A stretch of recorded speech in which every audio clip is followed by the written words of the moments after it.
Il est le sacrifice, celui qui prend patience, celui qui agit avec miséricorde, pour attirer, pour tirer. Il agit avec douceur. Il connaît la faiblesse de l'homme. N'est-ce pas lui qui donne l'intelligence, qui permet les circonstances pour redresser? Il est l'Aleph, celui qui se sacrifie, celui qui s'abaisse sans cesse, celui qui tire les vents, qui donne ordre aux vents. Il ordonne, il prend son temps car il connaît les faiblesses de l'homme.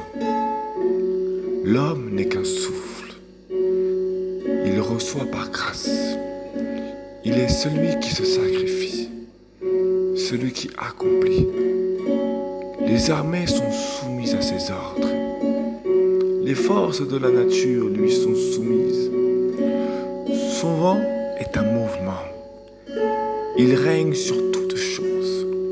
Les trajectoires dans les cieux lui sont soumises. Il a donné des lois, des règles, et aucune ne lui désobéisse. Qui a eu la science pour créer les astres? Qui a eu la science pour donner le souffle à l'homme? Qui a déjà vu le soleil se créer? Qui a façonné le souffle? Qui a réponse à l'inconnu? Qui a créé là où l'homme ne peut pénétrer de son vivant? Là où l'homme n'a jamais pu pénétrer de son vivant?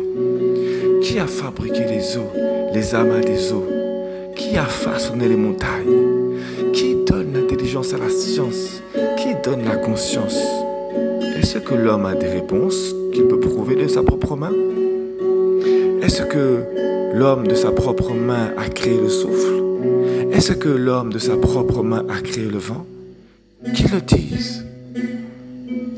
Voici l'homme n'est qu'un souffle qui reconnaît les choses de l'esprit selon son propre désir. Voici l'homme ne peut prouver ni expliquer de nombreuses choses, mais il endurcit son cœur. Voici l'homme manie son cœur. Il prend le temps de penser.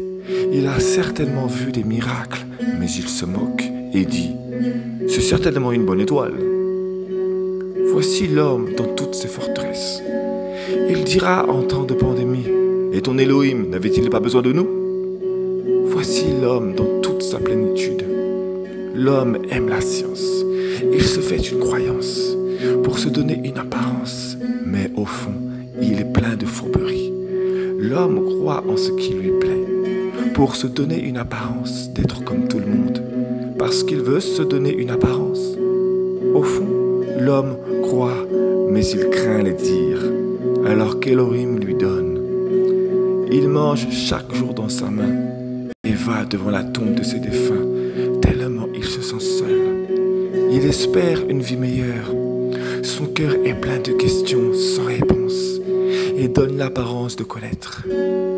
Voilà toute l'hypocrisie de l'homme, parce qu'il a éduqué, parce qu'il a un salaire, parce qu'il a vécu, il croit connaître.